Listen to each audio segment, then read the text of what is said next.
We have some major news right now. One of the highest ranking Democratic officials in the entire country is coming out and asking for the 25th Amendment to be invoked to remove Donald Trump from office. Let's talk about it.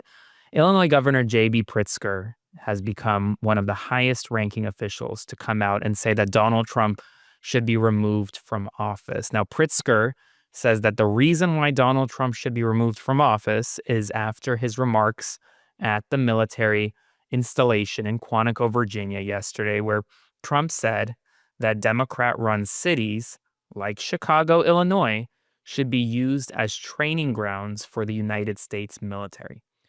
That comment set off scares across the country because it essentially meant that the military would be not just walking around and picking up trash, which is what the National Guard has been doing in Washington, D.C., but it would go further. It would use these cities as ways to train. What that means, that's unclear. Does that mean that military personnel are going to consider American citizens enemy combatants in this training? We obviously don't know. But Donald Trump made this remark saying that he suggested to Pete Hegseth that these cities were going to be used as training grounds. So I want you to check this remark out right now. Very important mission. And I told Pete, we should use some of these dangerous cities as training grounds for our military, National Guard, but military. Because we're going into Chicago very soon. That's a big city with an incompetent governor, stupid governor, stupid. They threw him out of his family business. He was so stupid. I know the family. He becomes governor. He's got money. Not money that he made, but he ran for governor, he won, and now he criticizes us all the time. And last week they had 11 people murdered, 44 people shot. The week before that they had 5 people murdered, 28 people shot. Every weekend they lose 5, 6. If they lose 5, they're considering it a great week. They shouldn't lose any. And now JB Pritzker is saying that after that remark, the 25th Amendment should be invoked because, quote, there is something genuinely wrong with this man.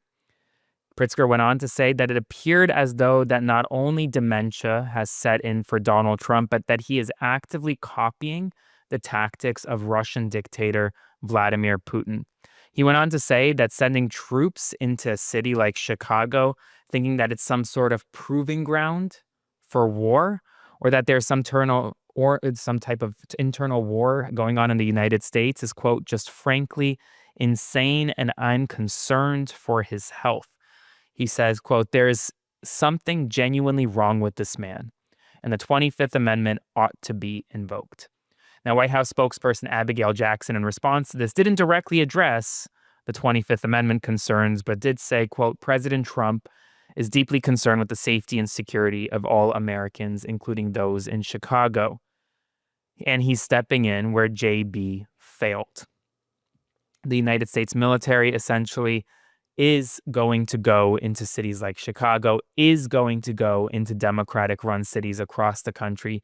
That should not be a surprise to anyone. Remember, the latest one was that he was going to send them into Portland. Then he said he's going to send them into Memphis. He said he's already sent them into Washington, D.C. He tried to send them into Chicago before, but then backed out because of concerns, legal concerns, that it was essentially be overturned.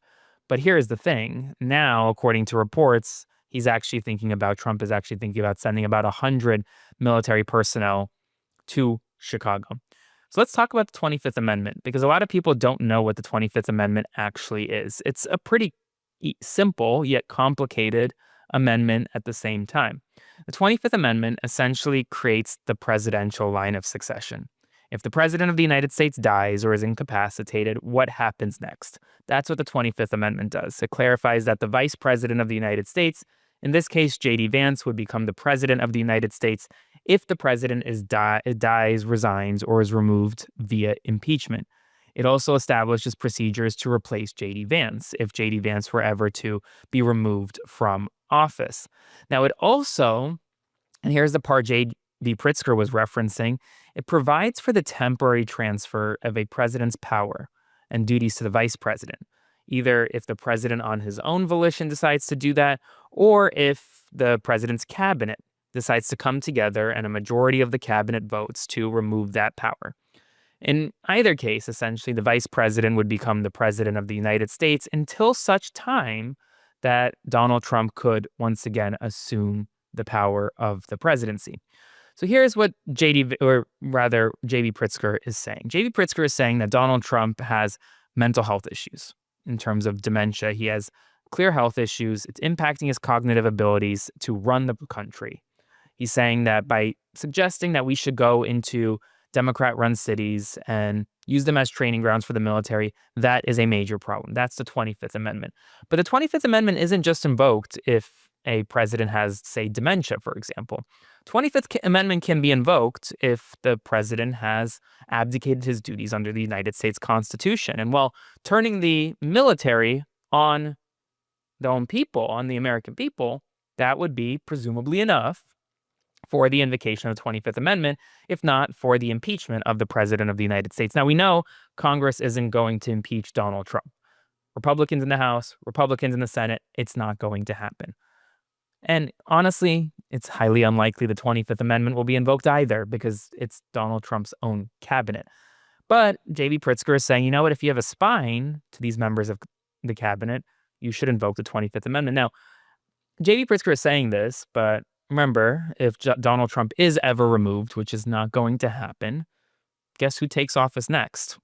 Vice President J.D. Vance. And do we really think that Vice President Vance will be doing anything differently as it relates to sending in troops into American cities? Probably not.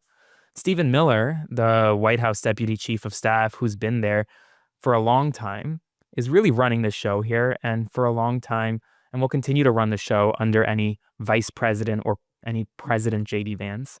And the 25th Amendment is a temporary action. It's actually not a permanent action. The 25th Amendment temporarily removes the power of the presidency from the President of the United States. It's been invoked in the past in very limited circumstances. For example, if Donald Trump were to have surgery tomorrow and he was under anesthesia for 9 hours, during those 9 hours, he would sign a letter transferring the powers of the presidency to Vice President Vance. J.D. Vance isn't officially sworn in, none of that. He's just temporarily the president or assuming the duties of president. It isn't until then, theoretically, J.D. Vance signs the letter saying, no, you know what, Donald Trump's back after he gets out of anesthesia. He's fine again. He takes back the power. And so here's the thing. Truth be told, this isn't going to happen. But it is telling that at least some rhetoric coming from Democrats is changing. They're willing to fight fire with fire, as Vice President Kamala Harris told me on stage at her first stop of a book tour in New York City last week. And who knows how long, who knows where this goes? Who knows if Democrats win the House and the Senate in 2026 if they pursue impeachment of Donald Trump? And who knows what happens? But right now, he's not going to get removed. But it is telling that J.B. Pritzker, the governor of Illinois, would come out and at least suggest it, because that is a different tone of rhetoric than we've seen before. As always, subscribe to support, and I'll see you soon. Hey folks, Aaron Parnas here. Thank you so much for watching The Parnas Perspective. Please consider subscribing to support our work as we grow this independent news media entity into something that rivals mainstream every single day. Thanks so much, and I'll see you soon.